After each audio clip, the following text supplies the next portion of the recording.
Hello, hello, hello. I hope you're doing well. Are you doing well? Let me know in the comments. I'm trying to get some comments here, people. Just put in there how you're doing, what your day's like, what your plans are for this weekend. I am going to see my wife. She's out in Illinois and haven't seen her in a couple weeks, so going out there. So what are you doing this weekend? I want to know. Probably shooting fireworks. That's why you are here. That's what we are talking about today. We are talking about getting better pictures of fireworks photos. So let's see who is joining us so far. We have Mr. Mike Robel. Hello. Dad Cooks Dinner. Hope you are doing well today. We have Eric joining from Illyria. Hello, Eric. Thank you so much for joining. And I want to know, where are you with your fireworks knowledge? Like, is there something that you're looking to solve by joining today's live stream? Are you just looking to pick up some information, some tips? I want to know what you guys are looking for so that way I can answer that for you. But I'm going to go ahead and get right into it, get us kicked off for the day. So tips for getting better fireworks. So I will jump right into that, but I wanted to let you know that we are open at the store every day during the week, Monday through Friday from 10 to 7. So if you do need absolutely anything, feel free to give us a call, shoot us an email, or stop by. We would love to see your smiling, although mask covered face here at the store. This Saturday, we are, I don't know if we're going to be open or closed. Are we open or closed, Matt, for July 4th on the Saturday? Open, closed, to be determined. So what's that? We are closed. Yes, we are closed to celebrate the holiday, the July 4th weekend here. But we are going to take care of you. I promise. We have a little promotion that's going to be coming up that talks a little bit about that holiday weekend. Also, if there is a live stream that you are looking for, please let us know. We want to make sure that we are doing these for you guys. Again, if there's any questions that you have, to please let us know. Also, if you are joining us in store, I kind of want to let you know what to expect. Our facilities here, we try to disinfect them as much as possible, and that is multiple times a day. We're wiping down counters, cameras. We are making sure that we are doing our best to make everybody's shopping experience super comfortable. Also, we have hand sanitizer here. We do require that you do wear masks in the store. All of the employees are wearing masks out on the sales floor. So we're trying to do our part to make sure, again, that you guys feel comfortable. And if you don't feel comfortable, we still have curbside pickup available. We still have, free shipping on hundreds, if not thousands of items on our website. So you can definitely take advantage of those as well. So, moving right along, what are our goals for today? Well, first and foremost, it is to pull you away from the FUD, the fear, uncertainty, and doubt that kind of surrounds us on our day to day, especially with the news, everything going on. I just want to pull you away, remind you that you have a hobby that you absolutely love, known as photography, and photography has this awesome ability to pull us away from what's going on and kind of de-stress us a little bit. So that's my goal, is to share just some knowledge, some guests, some news, whatever that is, with you guys, just to pull you away. Also, I want to get you motivated to try something new. Maybe you've been hesitant before to, get good shots of fireworks. Maybe you didn't feel like you had, enough knowledge on the actual, um, oops, if you do have any knowledge, on fireworks and things like that. So that, that's my goal as well, to get you outside of that comfort zone.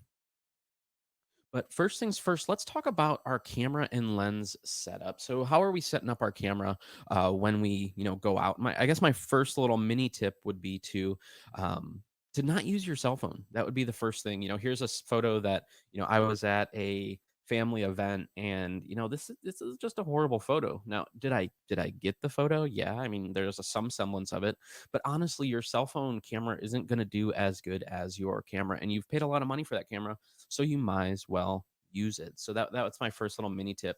And then from there, be prepared. We're going to be in manual mode on our camera. We're going to shoot at a low ISO. When it comes to lens choice, I put this question here, what is the story that you're trying to tell with that? Are you, just going to be just the photos? Then, maybe you're going to go with something a little bit wider. Maybe you want to tell the story of the people that are there watching the fireworks. For example, many of these fireworks that are going on this year are, you have to stay in your car for them. So if you're going to go for that more photojournalistic approach, maybe you want to tell a photo that you can kind of crop in and separate what's going on and tell that very specific story. So for most of what we're doing, though, I would say something a little bit wider is going to be the lens that you're going to want to use. Also, anything that lets in a lot of light, especially if you do have a crop sensor camera or a 1 inch sensor on a point and shoot. That's where you want to make sure you have a lens that lets a lot of light in. As far as some accessories, I put these here, and you'll notice the little guy that's on there from the movie Up, and that was my little Boy Scout. Be prepared. And these accessories kind of allow you to do that, and that is a rain sleeve in case it does rain, extra memory card, extra battery, a flashlight. Those are all things that are great to just have in your car at all times for any type of photography. But then on top of that, maybe a blanket or a chair, or we have these really cool walking stools that like fold up super, super small. But a lot of times people don't think to prepare for events like this like they would a normal shoot. They're not checking their memory cards, they're not checking the time and date on the camera. You have to go through all these if you want to be, if you do want to be successful, is go through that exact same workflow that you would do if you were setting up for a portrait shoot or you were setting up for a wedding, the night before. You have to treat this the same way. You can't just grab the camera and go out and expect to have these awesome results. And I say that from experience. There's been many times with events like this or vacation or other things that it's not that they're not important, but I don't put them on, as the same level as our these gigs that I'm getting paid for. And that's one thing I'm trying to do a little bit better is, to prepare for these events like they are, a paying event. So moving on from there, I put this photo up here because this was, this is at and full disclosure, this is the only photograph that I have personally of photographs. I tried to find more yesterday, but I'm having some hard drive issues. But Eeyore came through with us for us, and I want to give all credit where credit is due. Some of his fireworks photos that has actually all these photographs that are in here of the fireworks are just awesome. And I put this up there because as our kickoff, because this was you know the one fireworks shoot that I did prepare for, because I saw that this little thing on the left, which is out at Cedar Point, I saw that it would create, this really cool, there was lights going around and it spins as it goes up. And then I knew they were doing fireworks. So, this was some planning to make sure I'm in the right place and knowing when the fireworks were going to go off and asking if, this ride was going to be running, because this is what I had envisioned, with this photo. So I did want to pause really quick and say, we are going to offer some July 4th savings. And with that, it is rentals. So, like I said, we're not going to be open on Saturday. So, what we're doing is we're allowing people to kind of do a extended weekend rental for the price of one. So you can get 3 days. You pick up on Friday, drop off on Monday, and that's the price of a single day rental. And then towards the end, if you make it to the end of the video, which I hope you do, I hope you join me at the end. I'm going to do an even more additional savings. So stay tuned for that as well. So getting into it. So just some more photos of fireworks. And this is, again, this was proper planning. This was being prepared.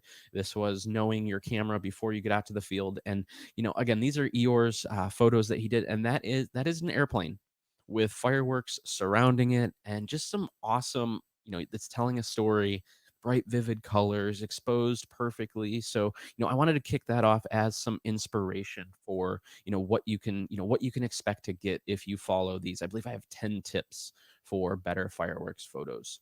So before you even leave, there's some stuff that you can do to make sure that you are successful. And that is to kind of scope out where you're going. And, this goes for any outdoor or nature or landscape shoot where Google Maps and Google Earth are definitely your friend. And finding out, you know, give the organizers a call. Find out where those fireworks are going to be set off from, so that way, you have an idea for your different angle. And then also, this allows you to set up for getting a cool foreground element. So you can see here, this is one of yours photos, and he has the Ferris wheel there in the foreground, and it puts us in a sense of place. We know that these fireworks aren't just any fireworks. These are fireworks that are at some type of street fair, and there's all this other stuff going on, and then we see the fireworks and they've kind of accented it in the back. So this allows you to look for interesting foreground elements before the event takes place. You also want to watch out for things that may get in your way, and this is definitely one that I can speak from experience. My wife and I got to some fireworks, I don't know, it was like 3 or 4 years ago, and we're sitting outside of our car, we're waiting, and I'm, snapping away. And then I get the photos into Lightroom and I realize there was a I wasn't looking at my photos as I took them, and there was an electric line that went all through like all my photos. So all of these, fireworks had lines going through them. So also, as you're looking for interesting foreground elements, kind of look for some pitfalls and make sure that, you're not setting yourself up for failure. And that's why, my other tip here is plan to get there a little bit early. The early bird gets the worm, while the early photographer gets the good fireworks photos. So try to get there, and even if you can go by a day earlier and just kind of get a scope for it, scope it out. And then even when it's time to shoot, you don't know how many people are going to show up. For example, this year there's going to be a ton of cars, so you want to make sure that you get there early enough to get a parking space, because there's a limited amount of space that is available for cars. So you getting there early ensures that you'll be able to get the photos that you want. And then as far as, like I was saying a little bit earlier, you definitely want to make sure that you're making sure everything is charged, and you're making sure that you format your memory card. So tip number one is to use a tripod. And this doesn't have to be an expensive tripod by any stretch of the imagination. But remember, we're photographing these lines of light going through through the air, and how our eyes see them is different than a camera sees them, because we're in full control. Remember, we're in that manual mode. So the tripod allows you to, it does a couple things. It takes the idea of bringing it up to your face and looking all around. It kind of pulls that away, so that way you don't have to think about the camera and keeping it steady at all. And remember, we're going to be using slower shutter speeds, and it's not going to be that fast freezing the action type of thing. So you don't want blurry photos. And that's what I did find a few of my photos from like 2012, 2013, and they were all kind of blurry, and they were kind of, you can see where it was done by camera shake. So it was because I wasn't using a tripod at the time. So that's my number one tip. And it doesn't have to be, like I said, expensive tripod. It doesn't even have to be a full size tripod. You could get a small like Gobi Gorilla Pod or Joby Gorilla Pod and just put it on your roof, and that those actually have magnets in the feet, so it'll keep it nice and steady. There's also brands like Suray that have like a tabletop tripod that allow you to just set that on your camera or on like the hood of your car and get great photos. So again, here you can see another one of Eeyore's phenomenal photos that, you can see what's going on as far as, where they're launching them from, and then you're seeing them up in the air. So he's definitely using a tripod for that one. My second tip is to use a cable release, or, a cable, like a remote, if you will. And oops, let's jump back. Yep. Use a cable release or remote. And also your phone can be used for this as well. There's many times where I don't even think about the fact that my phone can be used as a release. And if you have a newer camera, especially if it's, one of the newer mirrorless cameras, it has the Wi-Fi built in. So use that. Or if you have a physical, I also like using the physical remote that plugs in, so that way I have full control and it's tactile feeling, because we're going to be using a mode called bulb mode for a lot of these photos. So, being able to actually click that in and then let it go, click it in, let it go, is sometimes easier with a remote. And there's several different types of remotes that you can get, starting with the free, which is your phone remote. Then they have, just inexpensive, they plug into the side of the camera. And then there's also a really cool one made by, I want to say it's Fodix. Yes, Fodix, that goes into your hot shoe and goes into the camera, but then it allows wireless control from like a remote itself. So it's like your TV at home where you're changing the station. It's that same thing, but it's used for, your camera remote. So let's switch over here. So another great photo of the going through the air there, another airplane with, some type of pyrotechnics on the side. So step or tip number three, if you have to decide if long exposure noise reduction is for you. And what I mean by that is there's this feature in cameras that's called long exposure noise reduction. And what it does is you take a photo of the firework, and then it'll like count down and it'll match that exposure.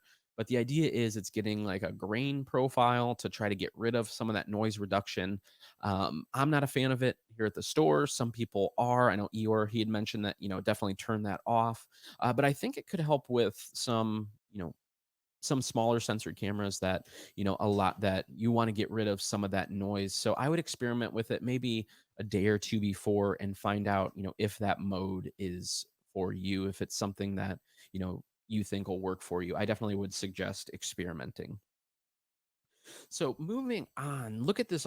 Like these are the type of photos that we are looking for as far as just aimed at the air. And with this, you're on a tripod. You have noise reduction turned off in this case, and you just have it aimed up in the general area. But you'll notice something about these photos, and that is that they are super sharp. And at the end of the day, that's what we're going for. We want to see super sharp photos.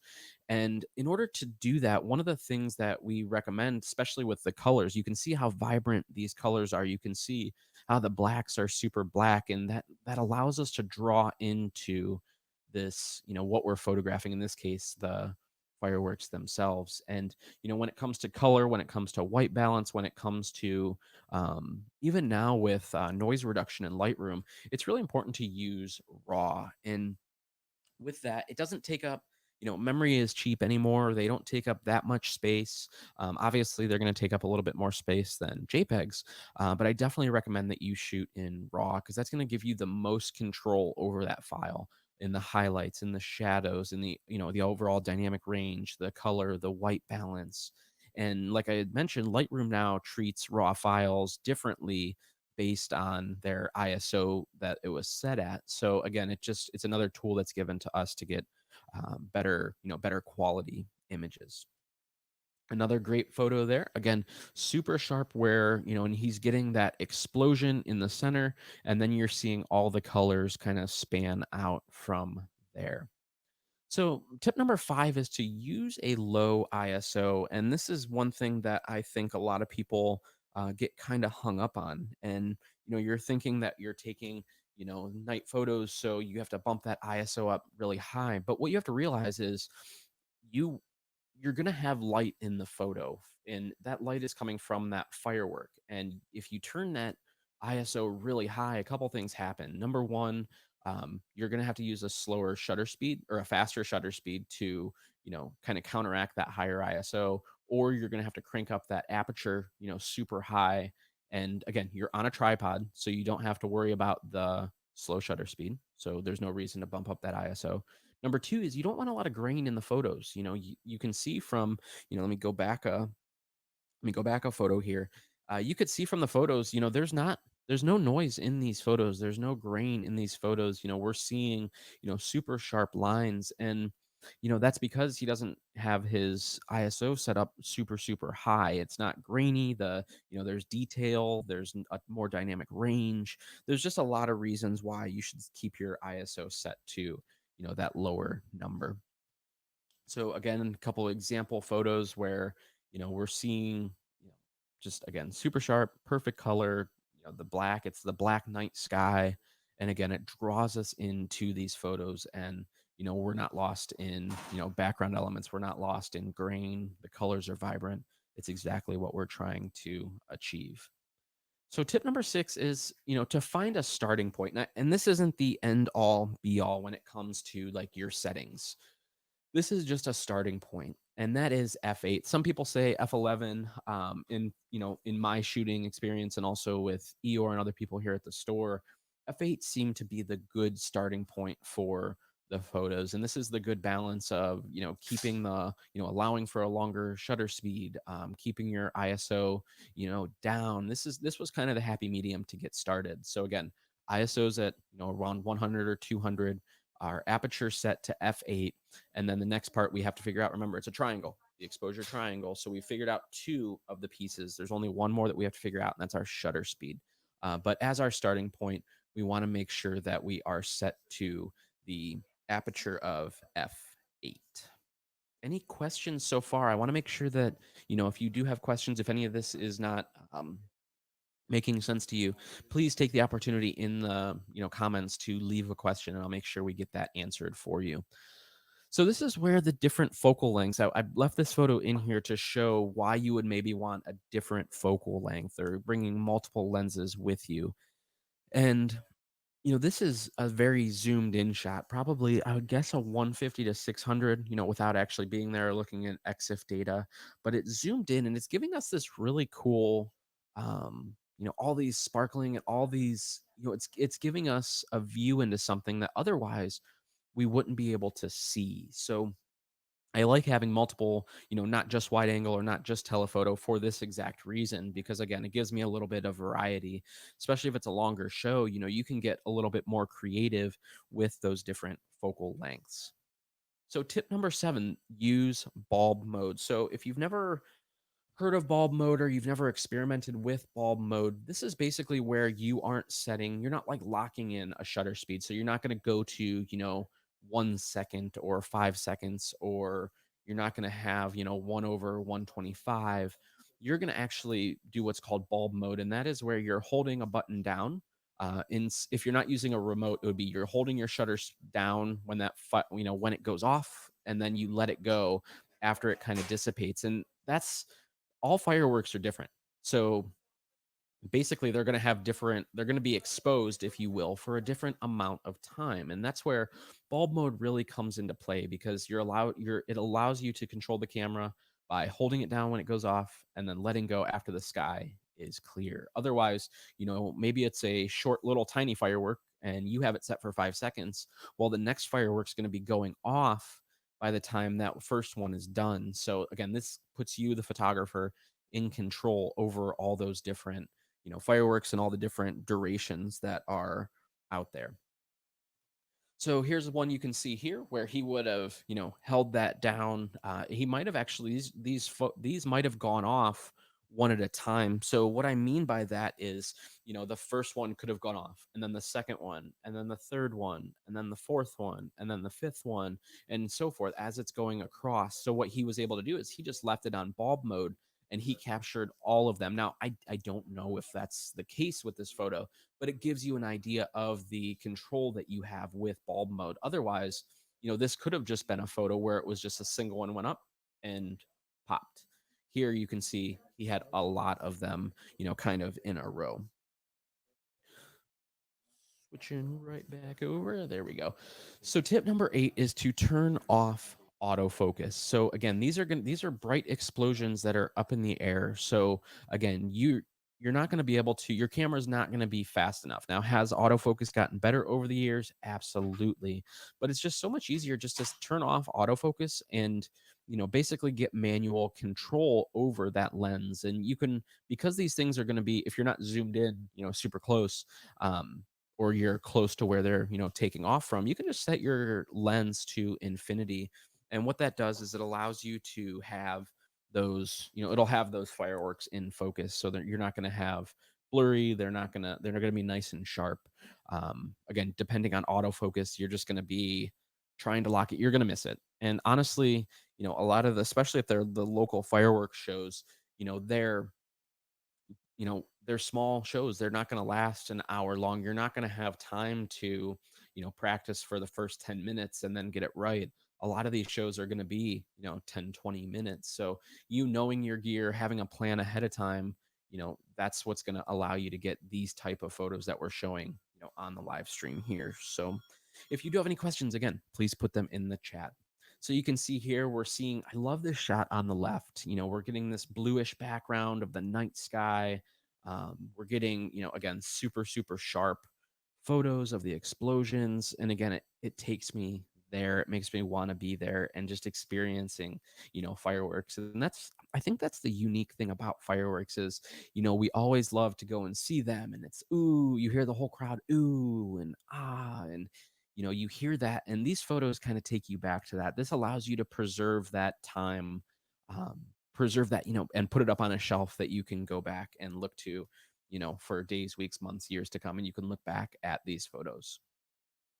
Also, don't shoot the same thing twice. And this goes with all photography. And I found myself, even with like my wedding stuff for my seniors, where I would have the same photo over and over again. And as I grew in my photography, I kind of had to train myself. Hey, that's the same drunk person on the dance floor. Why are you still taking photos of them? Now, obviously, the bride and groom, you want to take as many as possible, but why are you taking that picture of that same person over and over again? You're just going to have to call those out when you edit them. It's the same thing with fireworks photographs. If you can get, a couple good shots in there, what you have in your head, move on to, seeing a reflection, whether that's in, the roof of a car or the windshield of a car, or, maybe, you have a kid playing with sparklers, look around you and tell the story of the entire event. And don't shoot that exact same thing twice. Now, again, all fireworks are, different. They, explode at different heights and different colors and all that. So, you're going to have a ton of variety, but I do encourage you to look around, look at, the people that are next to you, hopefully 6 feet away. Look at the cars that are parked there. Look at if it is tied to an event, what does that event look like? Tell the entire story of the day. Tip number 10 is to get creative in camera. And, this is one that I actually added right before we went live because I think that a lot of people well, a couple things happen. They either forget about or they don't really, they're so stuck in the moment and they're in raw and they're ready to take that photo and they forget that their camera, especially if it's a more modern camera, they have different simulations, they have different modes. And what a lot of people don't realize is if you shoot raw plus JPEG and you are using a film simulation, let's say black and white, like what do fireworks look like in black and white? Or if you have a crowd of people with a mask on, maybe you can add some drama by turning it into, a black and white photo. Or maybe you're using Fuji and you use the film simulations. Like those are going to give your photos a different look. And again, if you shoot raw plus JPEG, your JPEG is going to have that processing applied to it. So that black and white, that color, and that's locked in there. But that raw file is still going to be a raw file. So you have that security blanket of editing it to your liking. And I encourage you to shoot both raw plus JPEG so that way you get more variety in your photos. So that was kind of a tip is to, get creative in camera, try different angles, try different um, get different views, angles, do different film simulations. So that way you can add a little bit of, a little bit of salt, a little bit of pepper into your photos. So that way they can pop a little bit. So those are my 10 tips, but I promise you this presentation is not over because there's a lot of savings. There's a lot of announcements that are coming at you. So first and foremost, we have a little change of plans with Pixel Photo Fest. And we're making the best, life gave us lemons and we're making the best freaking lemonade in Northeast Ohio. I promise you that when it comes to photography conferences. So what we're doing is from early in the morning till about 5 o'clock, we're going to have presentations. We're going to have multiple rooms going, and all the presenters that we promised and some that we're announcing later today are going to be presenting virtually, and you'll have access to those downloads as well. So there's multiple rooms. So if you want to grab those downloads, you can. But then we're also going to have a photo walk Friday night, and we're going to have photo walks on Sunday as well. So again, this is all changing day by day. We got feedback. Hey, we still want to do photo walks. Okay. So now we're trying to find the best instructors that we can for those photo walks here locally.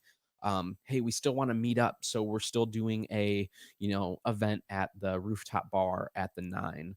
Hey, we still want to shoot, and we want to get really dynamic images. Okay. So we're going to shoot at at 5 o'clock, we're doing a hands-on shoot with models down in the vaults at the 9. So we're trying to do our best to put together an awesome event. And today is actually the absolute last day that you can get the discount of $100 for this show. It's actually going away after this point, and you'll be able to register for next year. But use that code Lunch and Learn. This is your last chance to even have access to this event. So if you've been on the fence, now is the time to do it because you also get access to next year's hands-on event. So again, this is probably the best deal in the photo industry because you get this year's event, which is a hybrid event, and then you also get access to next year's for this low price. So again, I urge you to, if you've been on the fence, to get in and get your ordering done today for your tickets. So I did tell you a little bit about those that little bonus. I kind of baited you to stick with me till this point, and that is we're going to use the code for lunch at checkout. If you go to our rental section, just go to thepixelconnection.com, click on rentals, and then use the code for lunch at checkout to save an additional 50% off, guys. So again, if you don't feel like you are equipped with the right lens to shoot the fireworks, if you want something just to add a little bit of variety, maybe come and grab a fisheye. How cool would that be? And you're getting it all weekend and you're getting it at half off. Come try something that you haven't tried before. And again, you pick up Friday, you drop off on Monday, and you're getting additional savings of 50% off. And if you are thinking about doing rentals and you are a Fuji shooter or you've been thinking about a Fuji, we are actually doing free, no holds barred, pick up Friday, drop off Monday, or during the week if you want, free Fujifilm rentals. So if you go to that rentals.thepixelconnection.com, um, you want to make sure that you take advantage of that.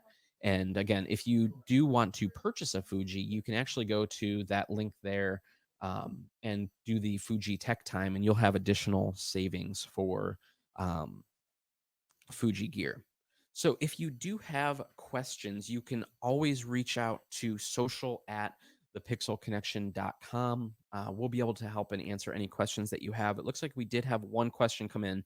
I'm sorry if I missed it. Suggestion for starting shutter speed, 1 second. So I'm sorry, I maybe I was not clear on that. So what we're doing is we're using bulb mode. So you're not going to have a shutter speed locked in there. You're actually going to have the camera set to bulb, and um, as soon as that goes off, you're going to press it and then let go. So, how long is that? So, the idea is if you set your aperture to f8 and then your ISO to 100, it should give you a pretty dark sky. And then you can take a couple example photos of this. And then when it goes off, you're going to, hold it down and then let go after the sky kind of clears. Now, your first couple, you might have to experiment with a little bit. Um, because to get your timing right and to maybe you have to go up to f11 or even higher in order to get that perfect shot, because like now it's not getting late until much after 9. So if there is still some light in the sky, you're going to have to crank up that aperture even more. But the idea is to use bulb mode so that way you can press it and then let go. So that is all I have for you guys today. If you do have any questions, like I said, feel free to reach out social at thepixelconnection.com. You can give us a call at the store. We are all here to serve you. And again, please take advantage of those special savings. You're getting half off the any rental. So if you're a Canon shooter, Nikon shooter, you have that. You're getting free Fuji rentals, and this is the last day to sign up for PPF and using that additional code. So again, $99 gets you access to this year's. You get access to next year's. I think it's a really, really good deal. So hopefully you do as well. If you need anything from us, please let us know. Thank you so much for watching today, and I hope you have an awesome week. We'll see you guys.